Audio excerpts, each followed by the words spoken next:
What's up, y'all?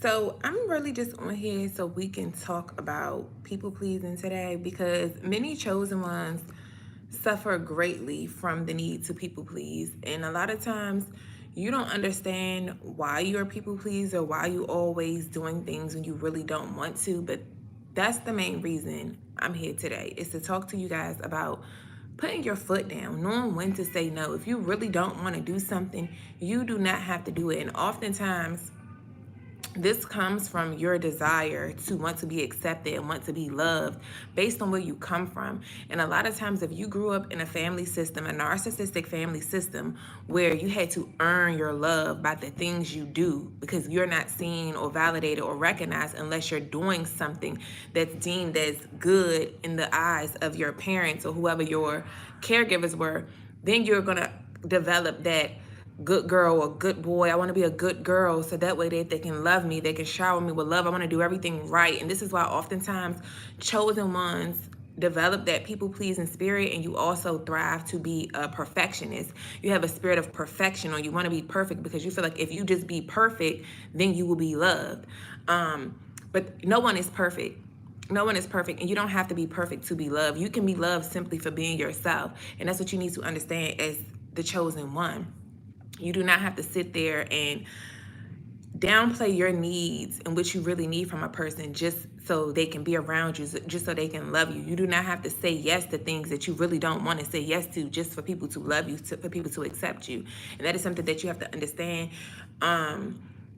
It's a big thing that I'm seeing amongst a lot of us, and this is how I can always tell who the chosen ones is, because we all carry that same spirit where you just want to keep the peace. You want to avoid confrontation just so people can, love you and accept you. You don't want to, ruffle any feathers. But when you do that, a lot of times you sacrifice your own wants and needs just for other people. That's how we became empaths in the first place. When you're empathic, you feel for others. And often it comes from a place of, I know what I didn't get. So because I didn't get it, I don't want anybody else to get it. Or something that you experienced, you know how bad that was and how you felt off of it. So you don't want anybody else to experience that either. And then you could end up trying to overcompensate for people and try to save them. You develop that savior complex, wanting to save everybody, but then you end up losing yourself in the process of trying to save other people. So I'm not going to be on here long. I really just wanted to let you guys know to stand for something. Say no. When you really don't want to do something, you don't have to do it. Don't worry about who you're going to lose. You don't have to be this good girl. Be okay with being the villain. Learn to be okay with being the villain. Learn to embrace your dark side. Learn to embrace that, because only then do you truly, truly walk in your power. Do you truly realize who you really are and really begin to claim what's real. You don't have to sit there and just accept anything just for love. And a lot of times it's fake love anyway. It's fake love anyway. And I'm just sitting here like working on some things for the chosen ones. Because a lot of us suffer from that people pleaser spirit, and it's so liberating. I'm telling you, just me, now that I'm okay with being the villain to everybody, I feel empowered. I feel like I don't feel no way about it. I feel good that I'm now the villain. And because they deem me as the villain, because I'm no longer that girl who just wants to keep the peace and be like, okay, well, I'm sorry. Or like, no, it's no more any of that. John 14:6, Jesus answered, I am the way and the truth and the life. No one comes to the Father except through me.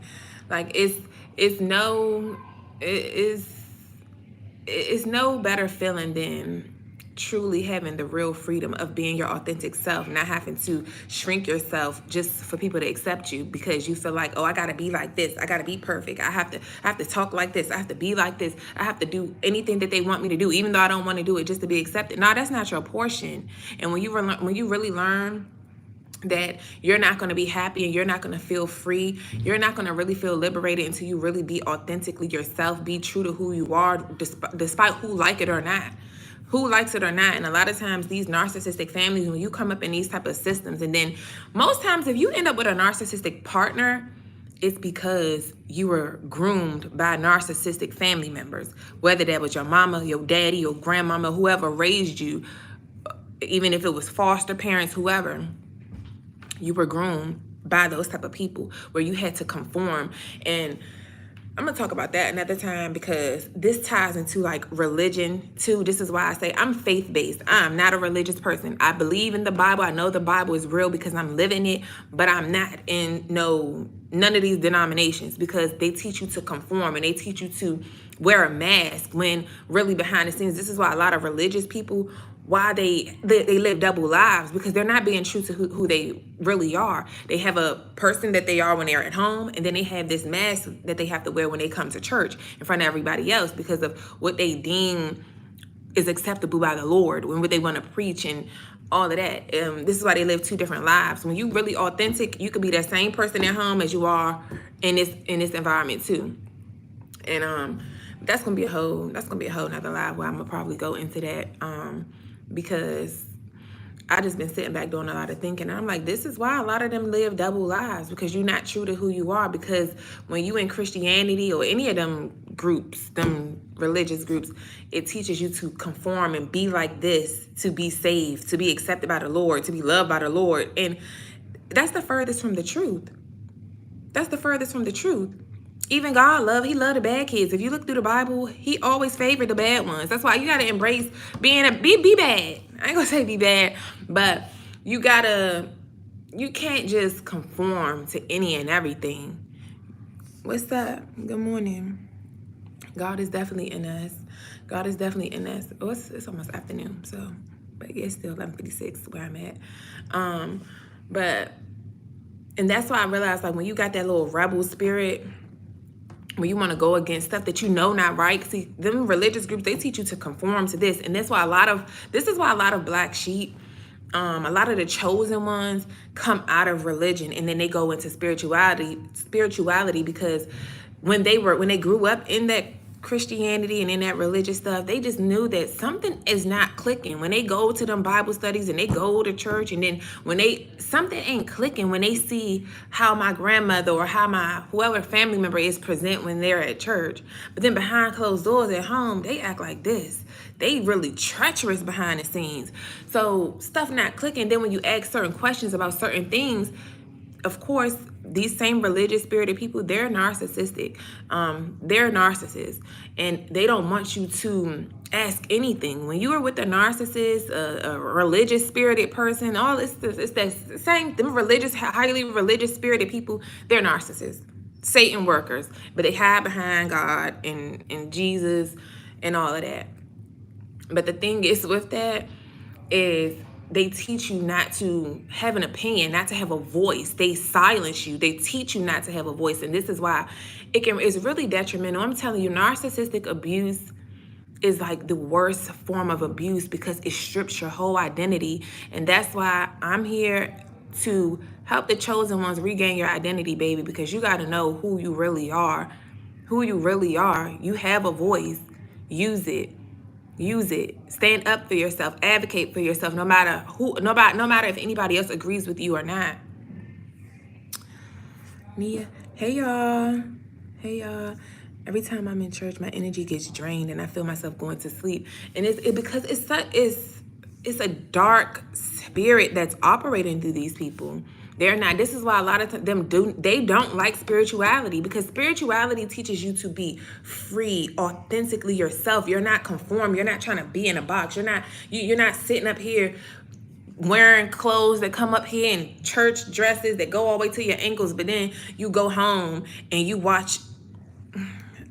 See, I be trying to keep it like, because them same ones, they will go home, and them church women, they go home and know that their husbands be messing with kids and all type of stuff, but then they go to the church house and want to put on their Sunday's best, acting like they this and they that, when the whole time you live in two different lives, baby.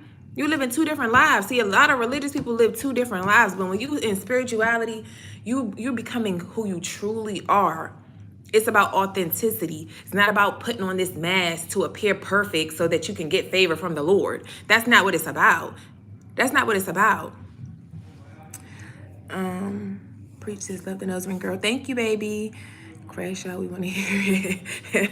You want me crash out?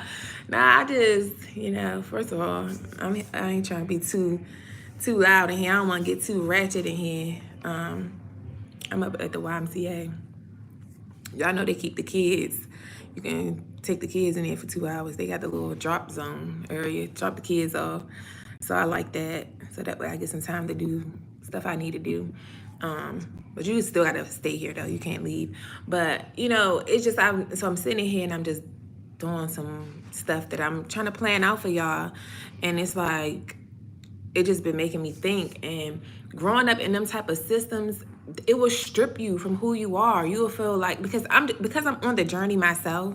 When God moved me away to go on the journey to really get to, you know, start embracing who I am and not having to conform, because when you get around certain family members, this is how you know when you're around narcissists, you can't be yourself.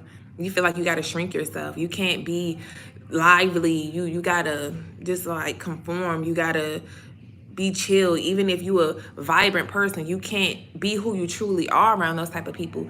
And that's not really your portion. You don't want to be around anybody where you can't truly be yourself.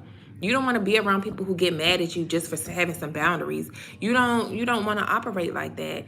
And it just all ties in together. One thing I have learned, because now that I'm into, I ain't saying I'm into the Bible, not into religion, but I'm into the Bible, and I see how the Bible and narcissists, all of it's a spiritual thing.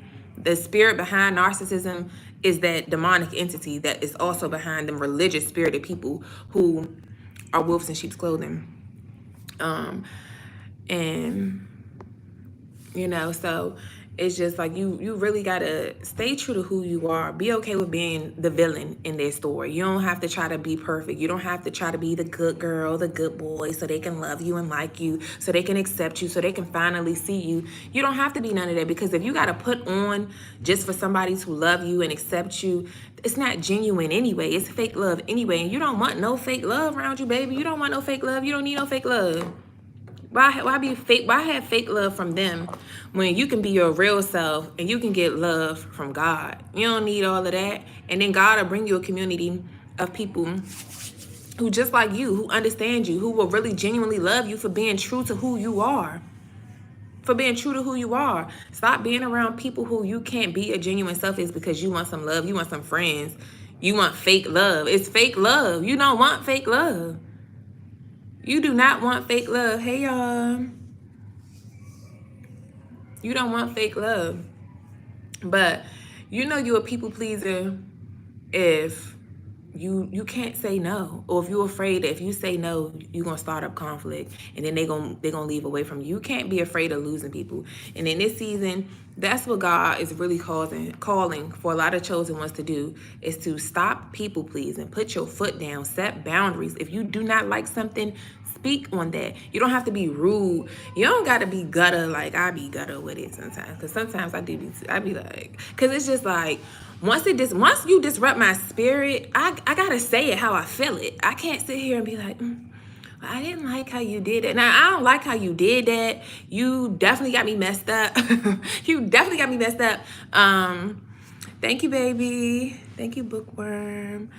You just cannot suppress your own needs for other people. And this is why, as empaths, and we in this empath and chosen one, black sheep, all of that stuff is wrapped up into one. You the chosen one, but you have this ability to feel for others, and you can sense it because you know what you were missing, and because you were missing it, you want to make sure that other people don't go without these things.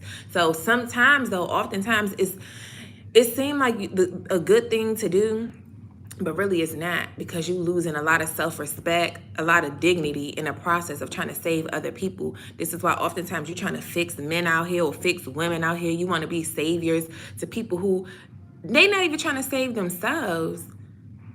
It's because of a place where you're lacking, because you know that you want love from these people, and only the way to get love from these people is to try to fix these people, and then maybe possibly they'll be able to love you if you could just save them, if you could just help them. And even if you grew up, and oftentimes when you're like that, you grew up in a narcissistic family system. You grew up to narcissistic parents, because the only way that they was able to see you and give you love is when you were doing something for them. So now you have this, I have to give, and give all until I'm empty for somebody to better love me. And this is why sometimes you got women out here, they end up trying to buy love from men. You got men that be out here trying to buy love from women, or even buy love from other men for friendships, for relationships. It's not genuine. You should never be buying love from nobody. You should never be buying love from nobody. You should never even be letting people try to buy you, because when the people try to buy you, then they think they can own you. And when people do things for you like that, then they think they can possess you. And baby, you're not here to be possessed. You're here to be genuinely loved for who you truly are.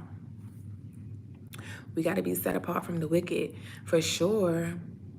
For sure, we are set apart from them. This is why they always after us. This is why they always after us, you know. They after us because they see the heart that we have. They see the heart that you have, and they'll take full advantage of it. And that's not what you want, because when people see how sweet you are, that giving stuff, it's like it's a gift and a curse. It's a gift and a curse to have a good heart, because you have a good heart and you just give it out, and then people will really abuse it. They'll abuse it. They'll take advantage of it. And it's not fair to you. This is why it's important to have boundaries. You can still be a giver. You can still be a lover, but with boundaries. With boundaries. You can't just overextend yourself all the time. No. It's the one thing to compromise. No, it's a fine line between compromising and just overly doing it. Like, you got to have them boundaries, because you do have to compromise when it comes to relationships and things like that. Like, you can't just be like, no, it's all about me. No, I don't want to do this, do that. But if it's really something like deep down, like, nah, this is just, nah, I don't want to do this. I don't want to come here. I don't have to deal with this. I don't like how I'm treated when I go to this place. So no, I'm not coming no more. Those family reunions or holidays and stuff, when you know every time you go around these people, they got something slick to say. They always trying to kick at your self-esteem. They want to destroy your confidence. They say little slick stuff. They sneak dissers, massive sneak dissers. Like, these people be mad. They always sneak dissing. And when you really don't want to deal with that, like, you don't have to. You don't have to go around. Don't be worried about, what they going to say, or they going to think I think I'm better than everybody, or they going to think that, because I'm doing this now, or because I got... It don't matter what they think. And that's a major thing for us. Stop worrying about what they think. So what they think? So what? Because you can think something about them too. You do think something about them too. And it ain't always pretty. So what? You have to be okay with that. And that's really one thing that I'm learning. I'm like, people be having a lot to say, but baby, I could say a lot about you too. And trust me, you ain't gonna like when I come at you, how I'm really feeling about you. Everything ain't meant to be said, but see, when you around these type of narcissistic individuals with these demonic entities attached to them, their only job is to steal, kill, and destroy. They want to, especially if you have any amount of confidence and self-esteem, their whole objective is to strip you of your self-esteem, of your identity, which is why a lot of chosen ones walk around here with identity issues, self-esteem issues. You feel low about yourself. You don't feel good about yourself, which is why you always seeking advice and opinions from other people. You think I should do this? As soon as they say no, you're like, all right. Now you feeling low because they don't think that you should do it. Now they don't think you should do it, so now you don't feel like you should go ahead with what you have been feeling inside about what you should do. Ideas you have, businesses you might want to start, new ventures you want to take on, new opportunities you want to take on, because they say no. Now you're going to miss out on your blessing because they said no, because you're seeking validation from them. No, negative. That's not your portion. Yep, disingenuous love. Yeah, it is. That's all they know. You know, you really have to know your worth. I just came across you, and yes, you already on time. Yes, for real. Because it's crazy. Their whole job is to strip you of trusting in yourself, believing in yourself, and walking in your own path. They want you to follow their lead. You're here to be the leader, not the follower. You are the head, not the tail, baby. And this is where that good word come in at. I'm telling you, you really have to get in the word, because when you see how God spoke to the chosen race, he spoke to the chosen people. When he spoke to them, he's telling you who you are. Who you are. You get your identity from God. You don't get your identity from mankind. You don't get your identity from these people out here. If you let somebody else tell you who you are, and that's the major thing. A lot of people have been taught who they are by their parents who don't even know who they are, or from outsiders, teachers, because teachers really play a big part onto your upbringing too. You'd be surprised the amount of people who got trauma from teachers, and they hearing the negative things that teachers, other people that you're trusting to support you and help you with your growth, how they can also kick at your self-esteem. That's why be careful when if y'all have children and your children got issues with them teachers and stuff. You need to be on that and see what's going on with that, because a lot of times these behavior issues, sometimes these teachers are out of line. People be out of line by what they speaking on to you, speaking on to your child, because that's what they want to do. They want to inflict pain. They want to cause you to have self-doubt. They want to strip you before you can even be built up. Hence the reason why a lot of us were stripped early. Thank you, Jose. Can you do a freestyle about business ownership? Not a freestyle. What you mean a freestyle? What kind of freestyle? You funny. But yeah, y'all, it's important. Don't neglect your own needs, you know. Don't neglect your needs just to please other people, just to be accepted by other people. You have needs. You have feelings. It matters. Your needs matter too. Your needs matter too. And that's definitely a problem within our community. We so used to putting our needs on the back burner, trying to please everybody. And you end up losing yourself like that. You end up losing yourself like that. You know? Yeah, for real. For real. You know, when you know that you have done the best you can do, leave it at that. You don't got to try to overly prove yourself to nobody. You don't have to keep on, you know, trying to fight for love, fight for people to love you and see you. Sometimes people see you. They see the goodness in you, but they don't want you to know that, because their whole, I'm just telling y'all, it's just, and with this, that's why narcissistic abuse is so deadly. It's treacherous. It's like real, because it be small things that they do to kick at your self-esteem. They'll talk about your hair. They'll talk about your weight. A lot of times they gonna weight shame you. They gonna say something. They gonna say, I'm telling y'all, I'm trying not to really go there, but they'll say little things, and it's like, at the time, you just brush it off. You're like, whatever. But when you really deal with that every day, and especially if you living with these people and it's a constant thing daily throughout your whole life, especially when it's in your upbringing, or even if you're in a relationship. This is why so many women and men too, you know, but I'm speaking as a woman because I know it's a lot of women who are in these type of relationships. And you got a man, you know, a partner who they always critiquing you. They constantly criticizing you, and it's good. You know, it's you can have constructive criticism when you are constructively criticizing somebody, you gonna give them a how they can do this better. You're not just nitpicking them and nitpicking this and nitpicking that, and then leave it there just so they can marinate on that all day and be thinking about that negative thing you said all day. And then it just depends on what they're trying to critique you about, because certain things, it's like, when it comes to your style, if it's the way you wear your hair, your nails, your clothing style, you have your own identity. You can wear whatever you want, however you want. You know, of course, obviously you don't want to be out here being trashy or nothing, but if you have your own style and then they sitting there trying to knock your style and trying to, you know, nitpick at how you do this and how you do that, they're trying to slowly but surely get you to change your ways, change how you do you. And that's how you do you. Like, I had somebody tell me, because y'all know when I have my nails on, I wear bright colors. I'm bright.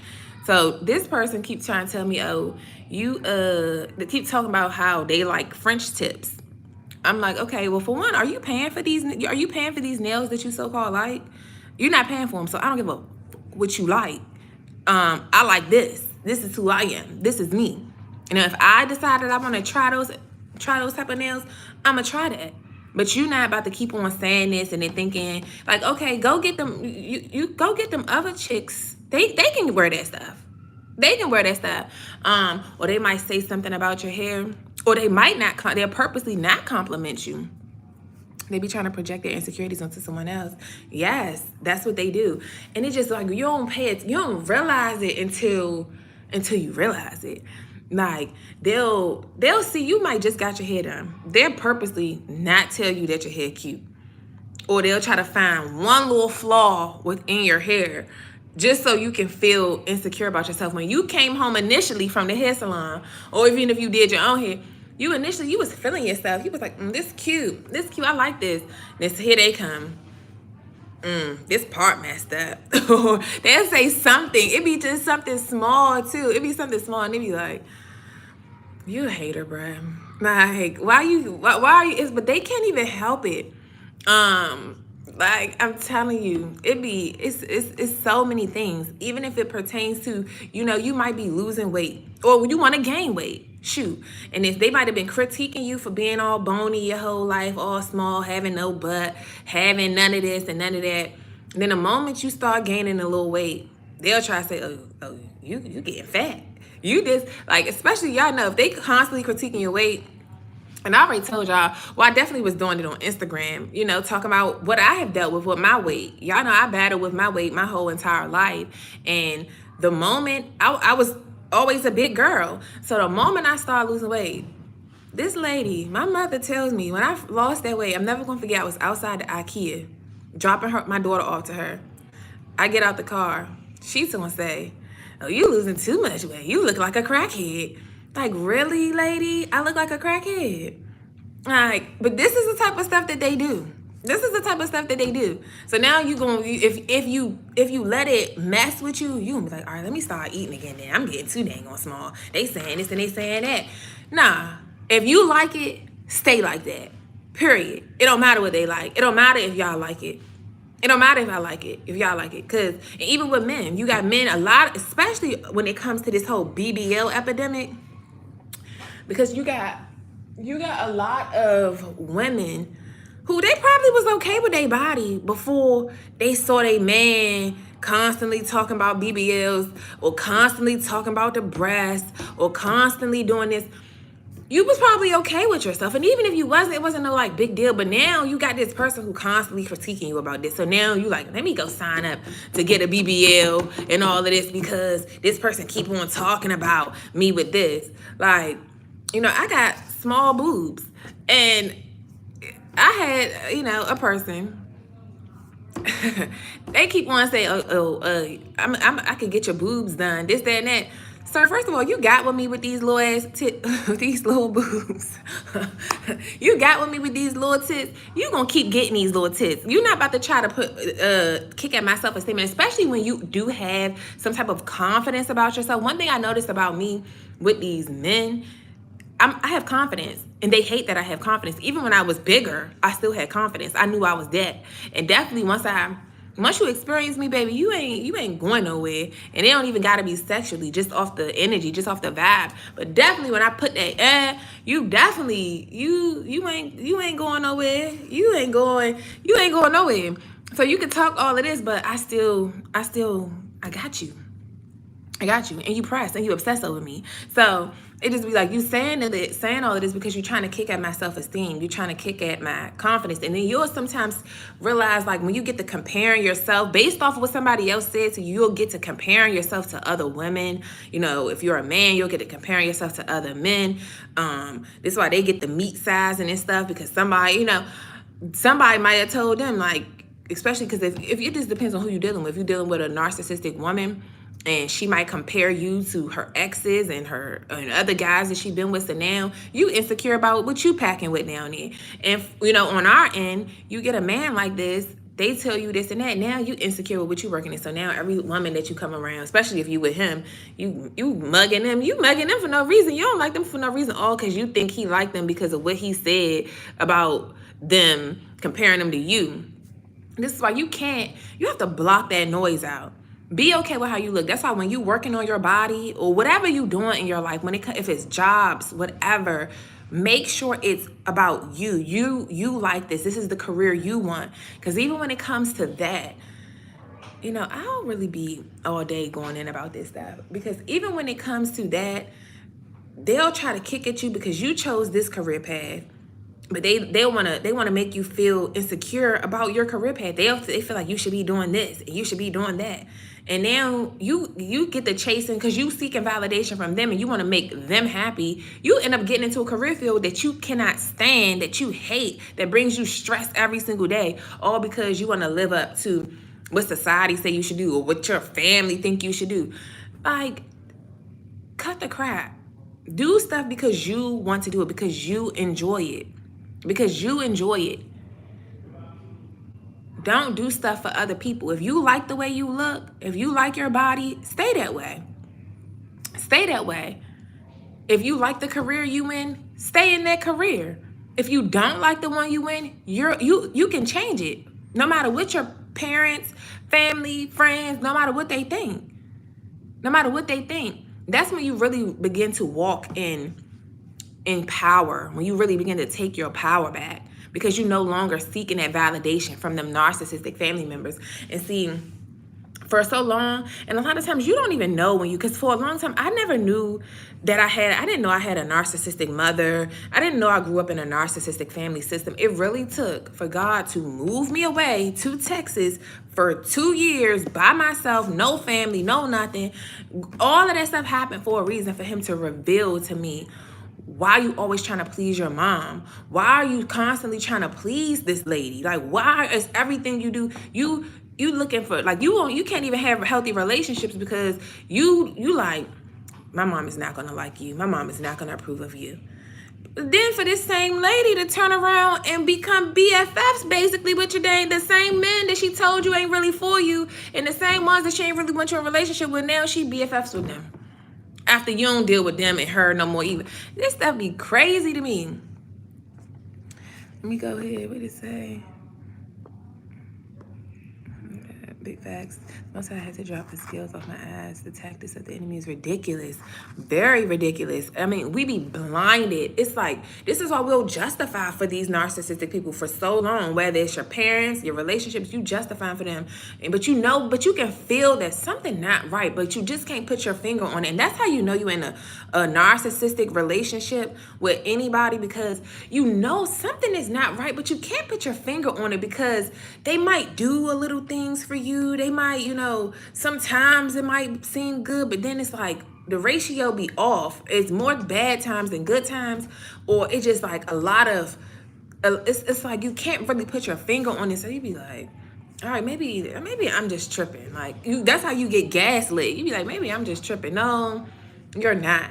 It takes for you to really come out of it, to really realize what you're dealing with. Somebody gonna have to come around exposing it. Because I remember when I first found out about narcissists, anything, I had left my first baby daddy.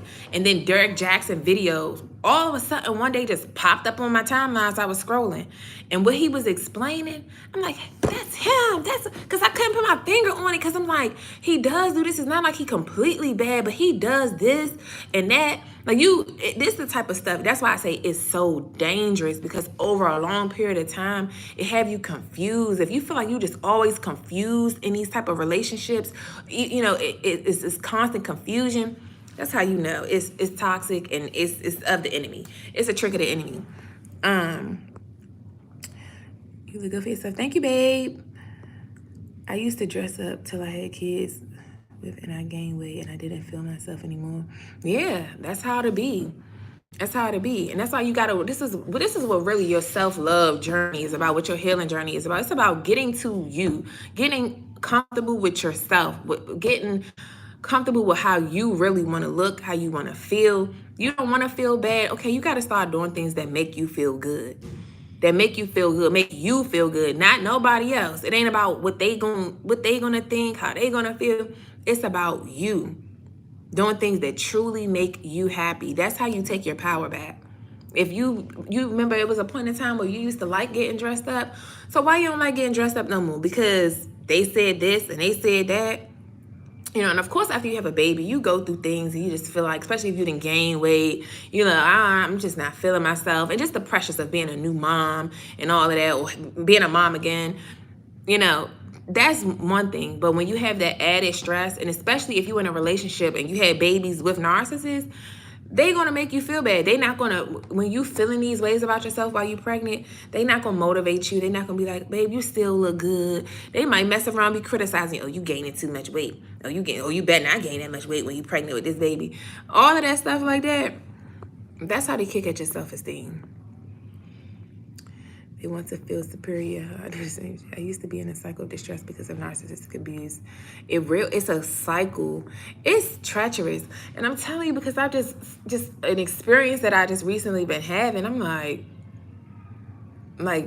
but that's how I'm so smart at this now. I know. I'm like, okay, you a narcissist. You a narcissist.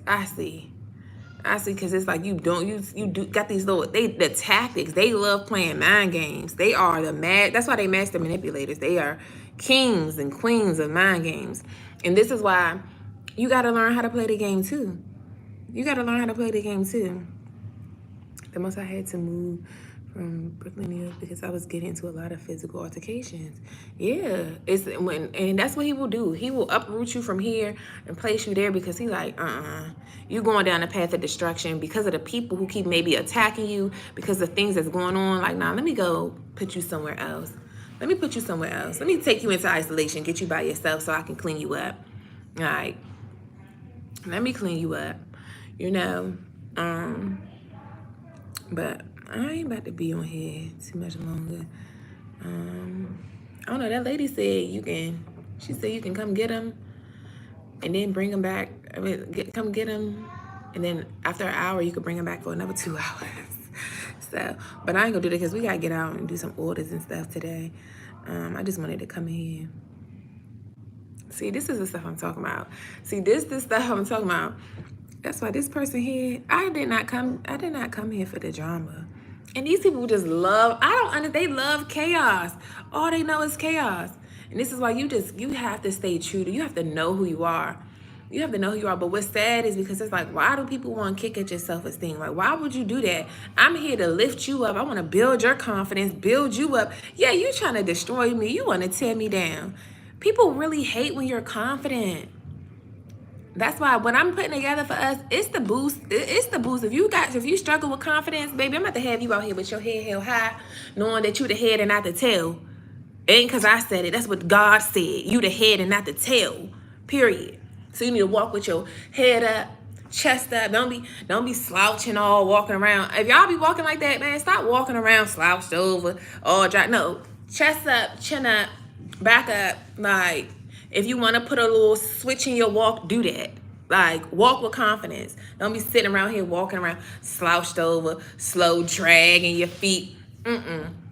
And see, narcissists will also play on that type of stuff too. They like to go get women and men too that are confident to try to bring them down, but they also will go get them vulnerable looking ones, the ones that walk around like that they can sense is weak and desperate. They'll get them too so they can keep them as an enabler, as one of their puppets, so they can get them to do their dirty work and stuff like that. So you become prey just based off of your walk. Just off your walk. I remember this man said to me, it was when I was just in Maryland, and he said, you walking like, yeah, what? How about I do walking like, yeah, what? Like, cause yeah, what? I'm not walking in all slumped down. Like, I know who I am now. I done been through boot camp with God. God just told me who I was. So now, and that's why these people be mad, baby daddies and stuff. You be trying to kick at my self-esteem. Like, sir, that's why he's putting these comments on that other video. God don't like cocky people. He calls me cocky. I'm not cocky. I'm confident. And you just mad that I'm confident because that's something that you lack. That's something that you lack. So now you think I'm cocky because I know who I am. God sent me on that wilderness season to teach me who I am, to show me who I am. And now that I know who I am, ain't nobody taking me off my throne, baby. What are you saying? And see, when I got this tattoo when I was young, when I was in high school, I really didn't even know exactly what I was doing. But I'm a queen for real. They say gorgeous empress. I'm really a queen for real. And a lot of us are. When you the chosen one, that is your birthright. But we don't walk in it because we have to go through this purification season, which is why God will put you in isolation so you can get cleaned up, so he can show you are my hair. You have an inheritance, a spiritual inheritance and a physical one. You are the head, not the tail, the lender, not the borrower. It's never your portion to be broke, busted, or disgusted. That's not your portion. That is not your portion. I'm still trying to figure out what type of narcissist my mom is. She might, it just depends. Because see, some of them will be covert. Them covert ones, they the worst ones. See, I got, my mom, she's, what they call them, a grandiose type. They flat, well, the ones that's flashy, they like nice things, material things. They like everybody. They like to walk in a room and everybody bow down to them type stuff. And then you got them covert ones, but covert ones are the worst ones. They the ones who come in playing a victim. They like to use sob stories to get to reel you in. Like my second BD. My first BD, he's more overt. He's that over the top one. I'm not gonna say he's super flashy, but he think he the ish because he got the materialistic things. They very materialistic. Them covert ones, they might not be that materialistic, but they come in they very sneaky. Them the worst ones because see, they'll come in trying to flatter you and stuff. They come in playing a victim. They might them the type soon as you get in a relationship with them or start talking to them, they trauma dump on you. They pour all they try to make themselves seem like the victim so you can put on your super saver hoe captain hat and come in to ready to save them and scoop them up, and then only for you to do that, and then they come in and backstab you, and then they're ready to destroy you. But my mom, she's covert towards me, especially now, because I'm onto these people. So they gotta come because they know I'm sharp. I see it now. So they gotta come in a little different. They gotta come in different. When you a predator and you after your prey, sometimes you can't go in full force. You gotta like slide your way in, like, let me see how I could get in. This is all predator and prey activity. Some people could be a mixture. Yeah, they present. That's how I feel like my mom is, because to the world, she's like, this, she walk around like this too. She walk around like this too. But towards me, it's like covert, the little slick stuff they say and do. It's that slick stuff that they say. They real slick with it. That's how you know when you dealing with them covert kind. But nonetheless, it don't even matter what kind they is. All you need to know is that watch them and move carefully around them, and don't listen to nothing they say. Don't believe nothing they say. I don't care if they telling you something good or something bad. Don't believe don't care about what they say. Don't take it personal. How about that? You might hear them out just to act, be respectful, especially if it's your parent. You be respectful. All right, I'm hearing you, but I ain't listening. Like, don't take it in. Because if you take it, a lot of times we have taken it in, and that's why we got low self-esteem, low self-worth. You don't know your worth. You think you acting like you a doormat out here, letting people run on all over you. Like, nah, negative. I'm going through similar things. I needed this pep talk. My daughter changed my profile name. My name is Lisa, and I'm grown. Her dad is putting me through similar things. Yeah, that's what they do. I see it a lot out here. Like, it just be so interesting because now that I'm awakened to this stuff, I can always see it when couples are out. That's why you can't be glamorizing or glorifying these couples out here just because they out and they be out here right having family day, like they out here doing. And I can just see the women. I can tell when they sad. I feel the sadness on them, but they just trying to hold their family together. I know how it is. I know how that is because I used to be like that at one point. And then I'm like, I don't care about breaking this family up. F this family. Because F you, because you got me messed up and you're not about to treat me like that. I don't care about an image. I don't care what society says. Society could keep talking about the baby mamas all they want, and I'm going to still be that baby mama, and I'm going to be happily being that single baby mama that ain't taking that bull crap from him because, see, yeah, you're not about to drive me to the point where I'm going to snap because of you. Nah, because you're not about to keep kicking me down like that. That's not what you're going to do. Play with somebody else, but you're not doing that to me. And that's what y'all got to realize. Like, you don't have to, you choose your battles, you got to pick and choose your battles, but what is it costing you? What is it costing you? And when you come out of that type of abuse, I see women in the comments a lot, when I'm looking at stuff like this, they be like, they've been dealing with this stuff for 30 years, 40 years, 50 years. They done lost their complete sense of self.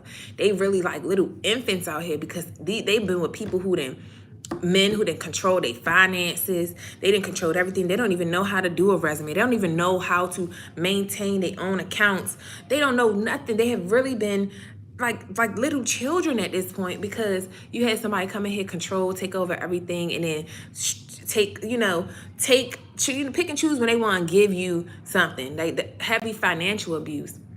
This is what I used to deal with too, like with my own mom. That's what made me so independent, because I'm like, bruh, I remember that time she told me she was gonna take my TV. I'm like, what you gonna take my TV for? First of all, you didn't buy that TV. And that's what, stuff like that, the games that she played when I was pregnant with my first daughter. Like, you just never forget stuff, bro. And that's why I was like, after that, you kept trying to turn my cell phone off, all because I forgot what even happened. I got fired from my job or something. Mind you, I was living with my baby daddy. I wasn't even living with her. I was living with my baby daddy. If he wasn't tripping about me losing my job and I'm pregnant with his baby, he was cool. Why are you tripping so bad? And because she was mad at that, she stopped playing games with my phone, turning my phone off, kept calling Sprint, turning my phone off, and I would call Sprint and turn it right back on because I was the one who used to always do the calls anyway. After that, I said, I'm getting my own phone plan. I don't need to be on no phone plan with you. You push me into independence. You always wanted me to be independent, and you push me into independence. And it needs to be the same type of people who hate that you don't need them. Even throughout this whole journey, this being homeless, living in a car, all of this stuff. Yeah, I would rather do all of this than to go crawl back to my mama. And it ain't even off no pride stuff. It's just, I'm not going to let you play with me like that. I'm not going to let you keep trying to little girl me, because see, when you got narcissistic parents, they want to keep you as a child forever. Meanwhile, when you was a child, they wanted you to be an adult. They made you do a lot of adult things. They wanted you to be grown. But then when you really grown and supposed to be taking care of yourself now, they think you're supposed to come running to them about your every need and talk to them and confide in them and seek validation from them about before you make any moves. Baby, I'm grown. I don't got to go to nobody before I make my next move. I don't got to go to nobody. I don't got to go to nobody. Like, even when she said that, like, she thinks she's so grown. Girl, I'm grown. I'm in a whole different stage. She want to be so grown. It's like they can't get you out of being a little child. That's how, when you got narcissistic parents, you a little kid to them forever. Even when you big and grown, 50 years old, you still a little kid to them, and they gonna still treat you as such. And that's unacceptable. That's unacceptable. And that's why throughout this journey, I'm like, I don't need you. I do not need nothing from you. I'll get help from everybody else but you. I'll get help from everybody else but you.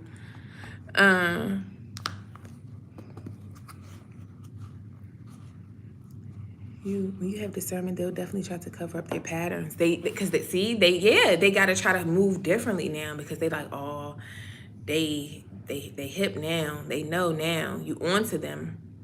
So now they gotta try to switch up how they come in to try to attack you. They gotta switch it up a little bit. That's why I say they end up trying to come in real covert. It's sickening. It really sickening, because it's like, y'all don't have to be like that. It's so sad. It is so sad. These people are it's just sad. So sad. But can you please do a live or video one day on hearing from God, or knowing when the Holy Spirit is giving you a specific word? It's not easy to understand what's being said during prayer most times. Yeah, because sometimes it don't come during prayer. Sometimes after prayer, I don't meditate, which I hear people say, meditation is when you actually hear, you get, revelation about stuff. But mine don't come like that. If I'm praying about something right now, as the day go on, I might not get instant revelation, but as the day go on, I'll get signs. And it just depends on how God speaks to you, because see, I'm connected with nature, so God speaks to me through nature, signs.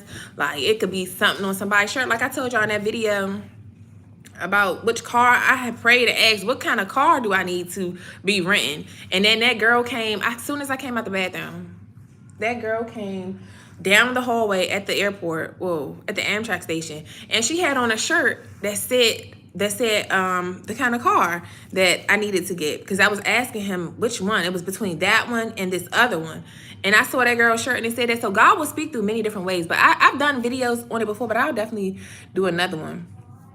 But he speaks to me through nature a lot, through words, and sometimes it's like a feeling. That's why it's important to get in touch with your intuition, because you'll begin to just like hear it inside. Like, you just know. It's just like a knowing.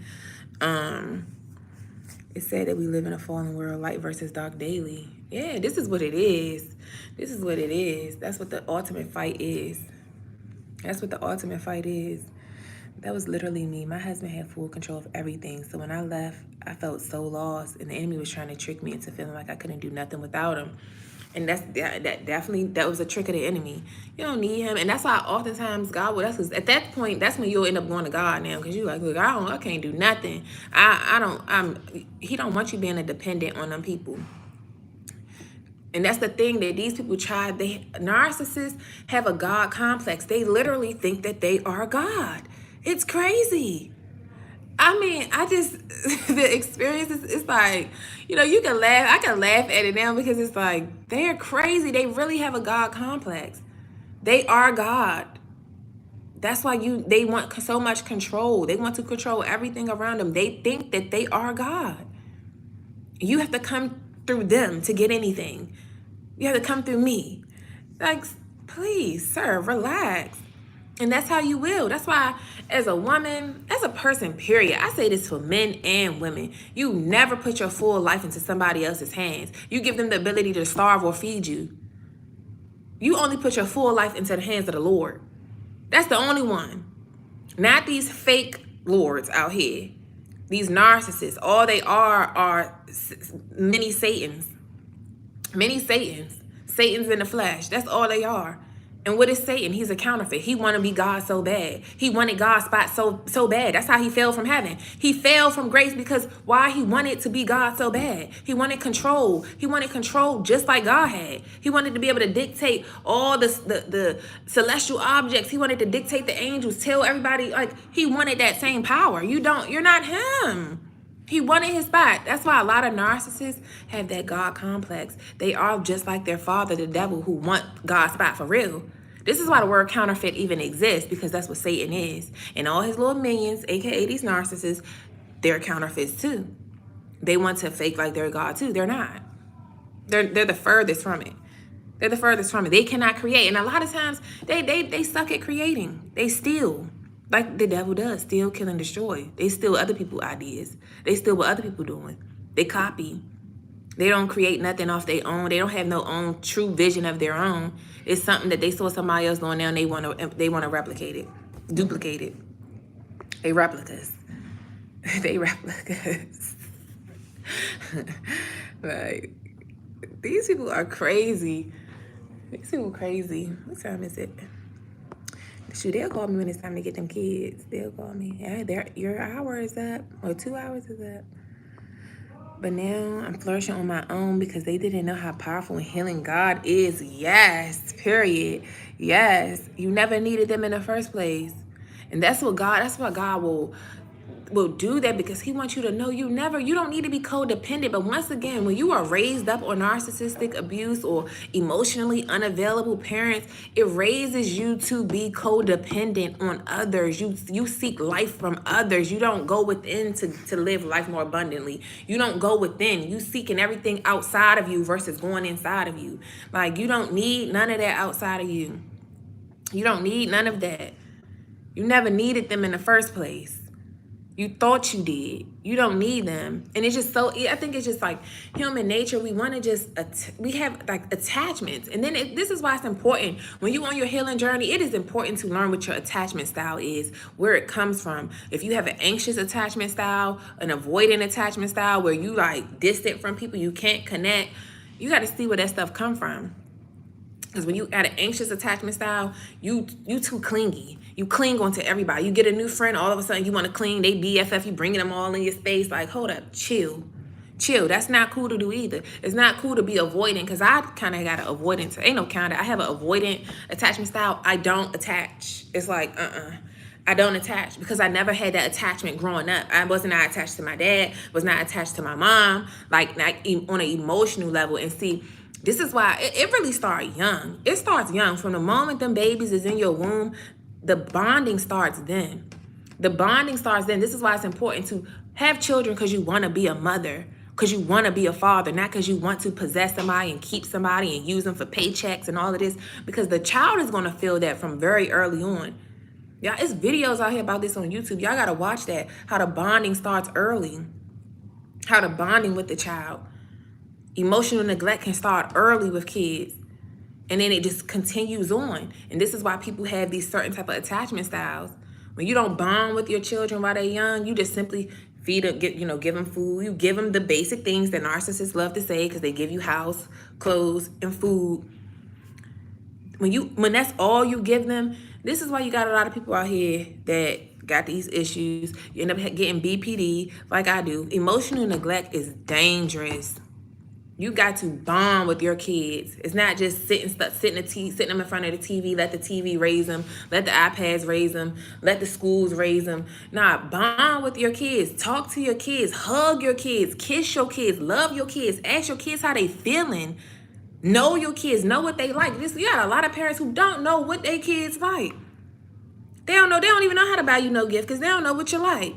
They don't pay you. That's exactly why we end up developing these disorders where you never felt seen and heard because they didn't see you. You were just there. They paid you no attention. They paid you no attention.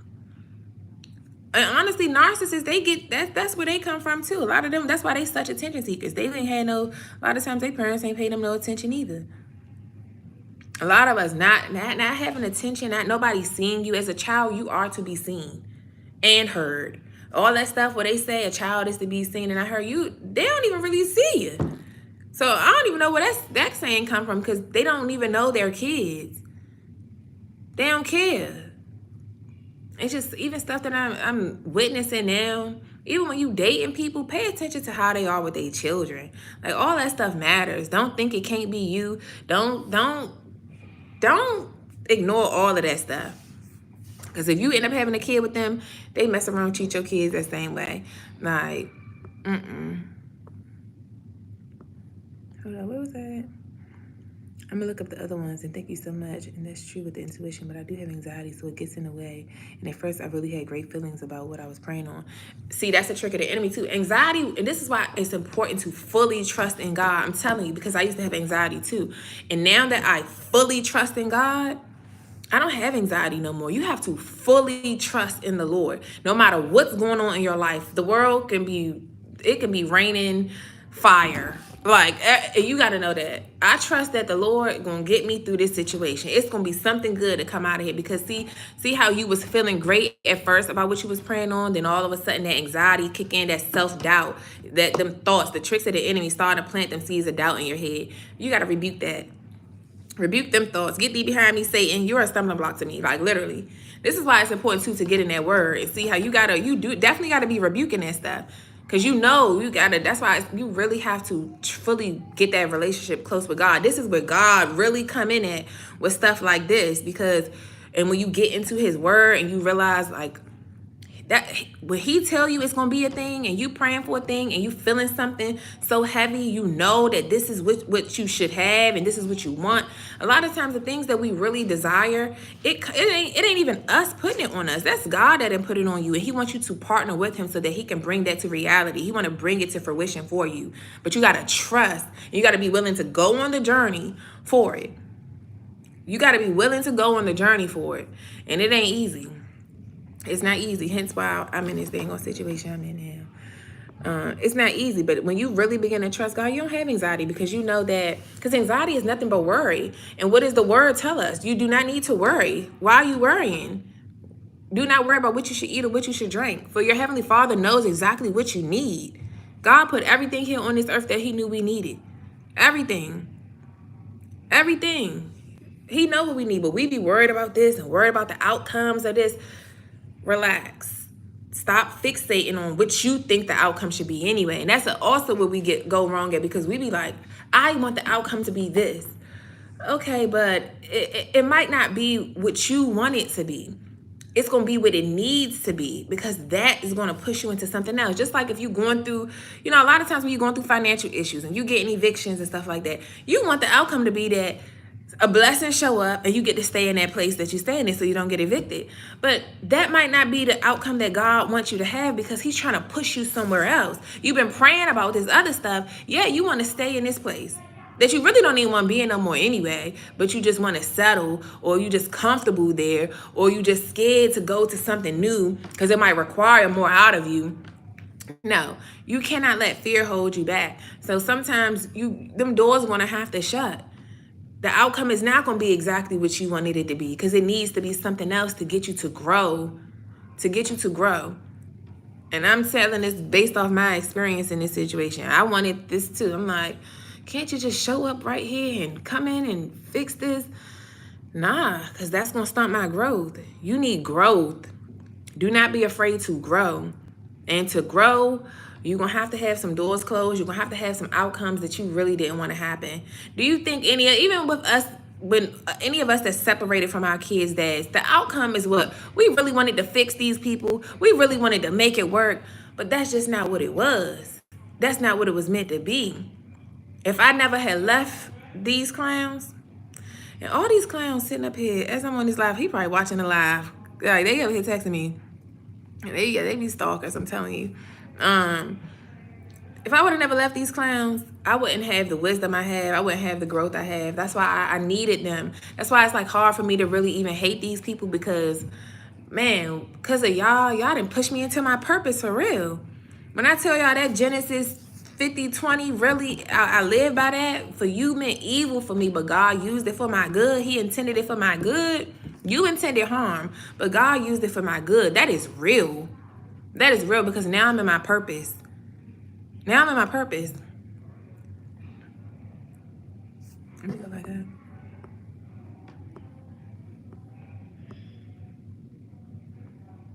But like I was saying, but the person about the anxiety, like really, this is what, because once you begin to really trust, because anxiety come from you not trusting in God's plan, you trusting in your own understanding, you leaning more on your own understanding versus God's plan. And God he works miracle signs and wonders. He does crazy things. He's like crazy. Like, he'd be like, how I was just I was flat broke today. Now you didn't drop this person into my life, and then, or drop this, you took me to a place, and then all of a sudden now I'm up. Or, I mean, the way he worked them miracles, I mean, this is how you know it's God. And this is the reason why you don't have to worry, because you got to believe and know, have faith that everything is working out exactly the way it's supposed to. And it's working out for me. Even though it might look like I'm losing right now. Ain't no losses. You the chosen one, baby. Ain't no losses. It's lessons, because it might be something he's just trying to teach you to prepare you for what he's taking you. Especially when as the chosen ones, we got boundary issues. So before he take you to what he really had for you, he needs you to have certain boundaries in place. Learning how to negotiate.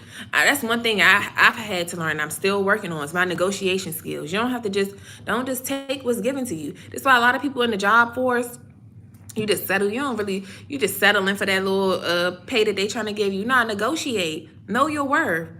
Especially when you done put in years in a certain field, and then you go to this job and they trying to lowball you, and you scared to negotiate. But then the next person come in after you and negotiate, and they get the salary that you really wanted. Negotiate. See, stuff like this, it be stuff that God is teaching us. We do not have it all figured out. We are really children that still need to be raised up, especially because a lot of us, we get to raise. You was raising yourself, like raising yourself. Ain't nobody taught you nothing about money. Ain't nobody teach you about love. Ain't nobody teach you about your body, hygiene, how to clean. So you still need to be raised. So now God gonna come in and he gonna raise you up. Like, your parents only get you to a certain point.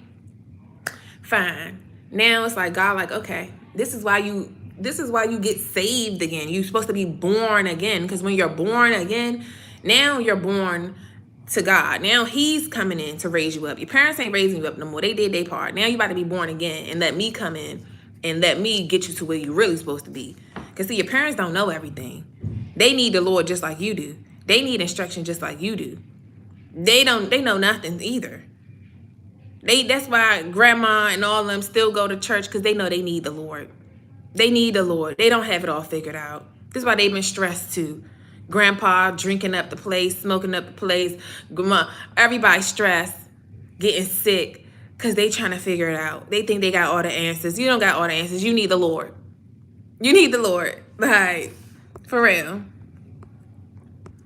Let me see where I was at. Hold up. Then I found out the guy has a girlfriend, so I don't know what to do. You know, after all I thought and prayed on. Hold on, where was the first message? I'm gonna look up the other one. What I was praying on. But then I found out the guy has a girlfriend, so I don't know what to do. Oh, I don't know what to think now after all I thought and prayed on, even after the signs I got.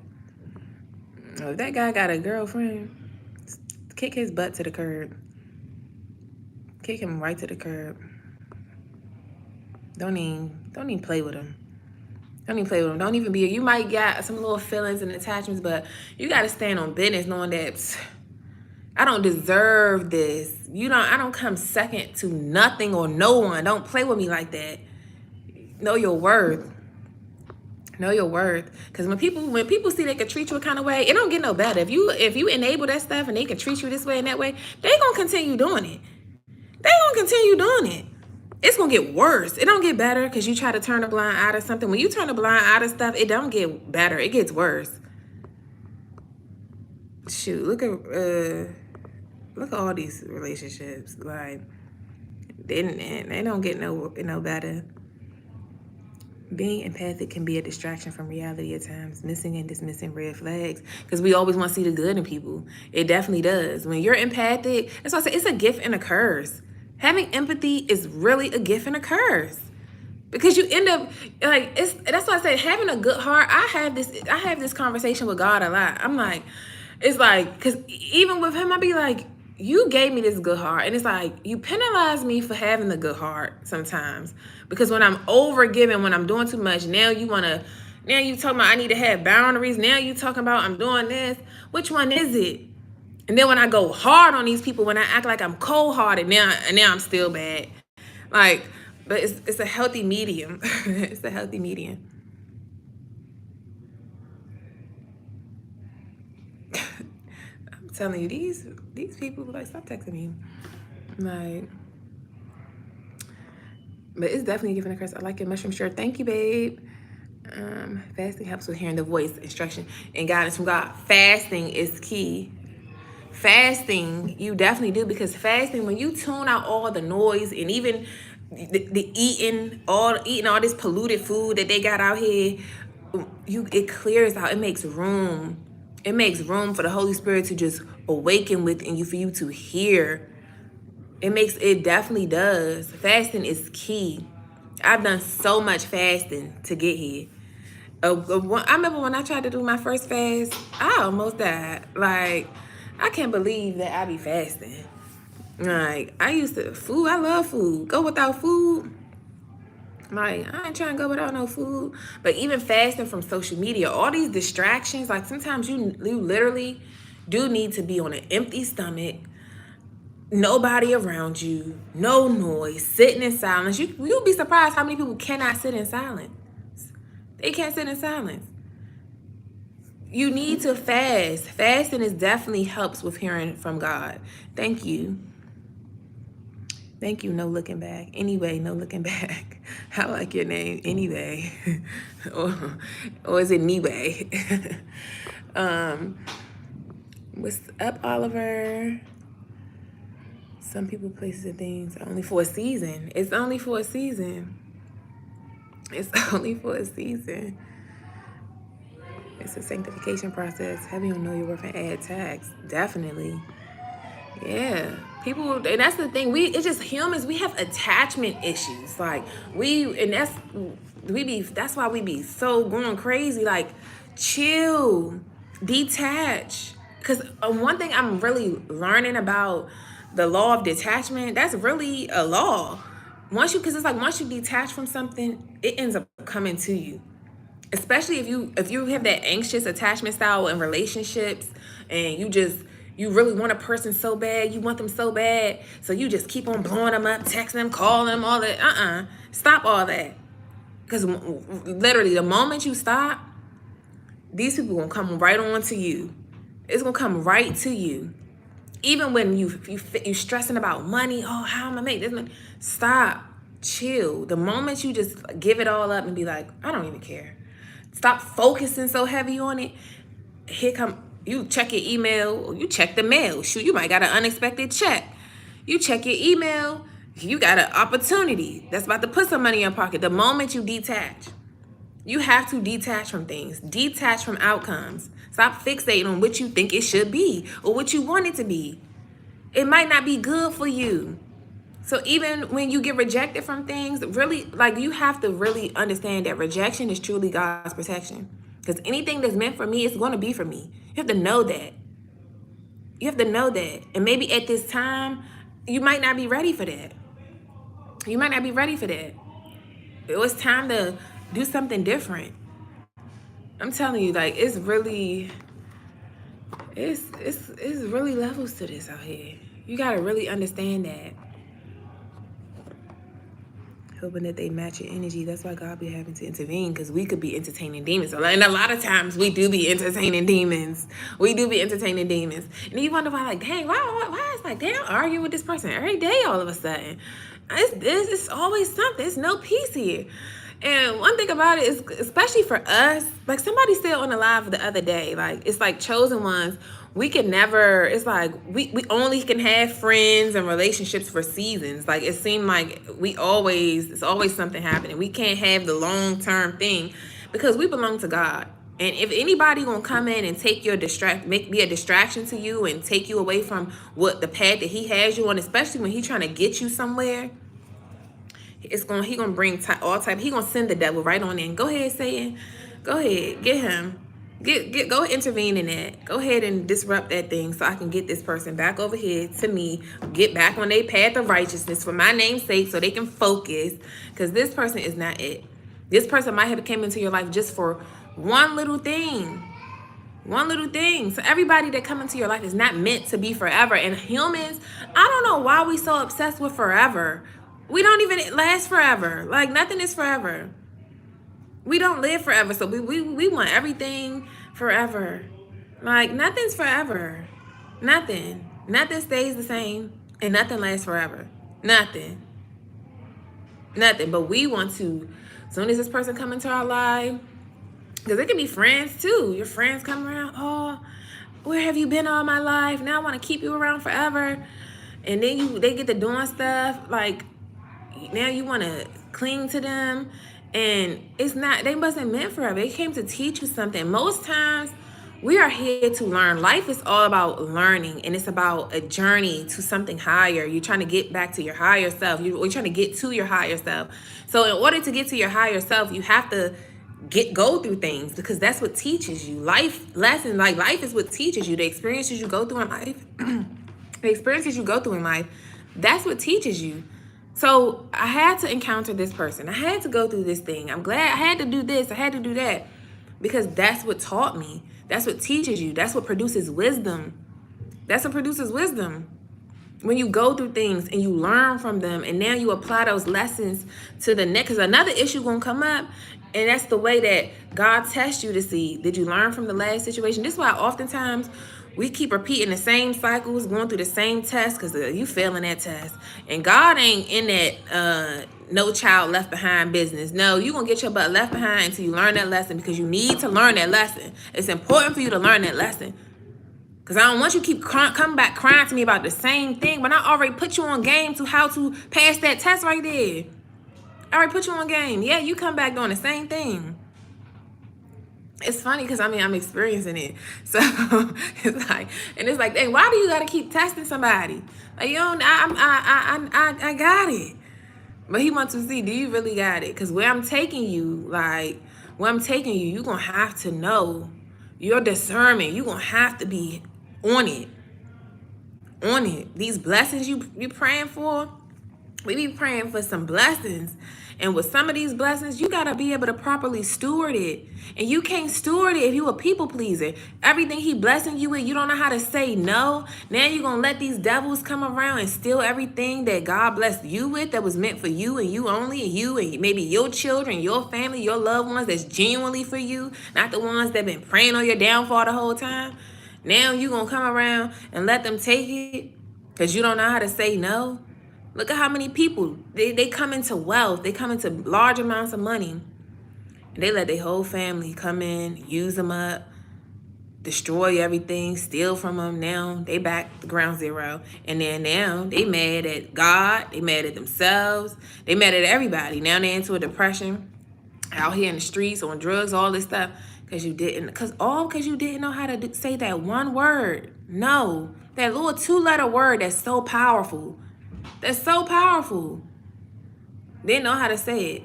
So now, this is why we have to go through this stuff. You got to be able to steward the blessings when he bring it to you. You got to be able to steward it. You cannot let people come in and steal everything. Like, you and God didn't put in the work for this. Or you didn't put in work for this. They didn't put in no work with you for this. Now you about to let them come reap all the benefits? They was not with you when you was planting them seeds, watering them seeds, trimming the weeds that was trying to grow around that their plant that you was planting, like that you was growing. Now they want to reap the harvest. No, you can't. You cannot. You cannot. This is why it's so important to have boundaries. Know how to say no. Know how to say no. Know when something is no longer serving you. Don't be fixated on how many years it's been. No, quality over quantity. Quality over quantity, always. You don't care about how many years. How many years were good? How much stress did they put you through? How many diseases did they bring you back? Okay? How many times did they send you crying somewhere? Left you for dead? Left you and your kids for dead? How many times? That's what you need to be thinking about. Not the couple times where it was good because they put the mask back on because they wanted something out of you, or because they needed to take you to an event to parade you around for their image. Nah. How many of them years was really good? Because, yeah, quality over quantity. Know your worth. Period. And I'm about to get out of here. But once again, I always say I'm gonna be just a little bit. And I'll be on here forever. How many times you had to throw your hands to get your respect? Shit, I've been fighting my whole dang life. Always fighting for always fighting for my respect. And it's crazy that you have to. You gotta stand for something or fall for anything. Just like in here. That was on Instagram. Sometimes I be getting confused where I be saying stuff here. But I was on Instagram yesterday talking about how in here, I'm in the shower. Me and my kids in the private showers in here. And the lady knocking on my door talking about something. How long you gonna be? How much longer you gonna be? I said, lady, not that much longer, but I'm in here. Don't you ever come knocking on my door like that no more. It's plenty other showers you can go use. She's talking about something, but she's like, well, I needed to sit down because we was in the handicap shower. But baby, it's another handicap shower in the other bathroom. It's hella showers in here, bruh. Don't ever knock on my door like that again. She went her ass right on. I don't even know who it was because I didn't even ever open the door. I'm like, I'm in here. I got to get me and my 2 kids ready. I got to brush their hair up, put our clothes on, everything. Like, you probably got a whole house you can go to go get dressed and take a shower. Baby, I don't got no house to go take a shower at. This is why I take a shower at. So don't come over here. And there ain't no time limit in here. Don't come over here with that. I definitely had to check her. Like, I don't play by my respect. And these people are so entitled. And when these people make me have flashbacks about these entitled narcissists, they trigger that. That's what make me go 0 to 100. I be trying not to go 0 to 100. But it be like that. It's like, I can't even help it. It go whoosh. Like, it just come up like fiery because I feel like you're trying to play with me. Like, don't play with me. You hear me and my kids in here. Don't you dare come ask me how much longer I'm gonna be. Girl, I said it's plenty other bathrooms you can use.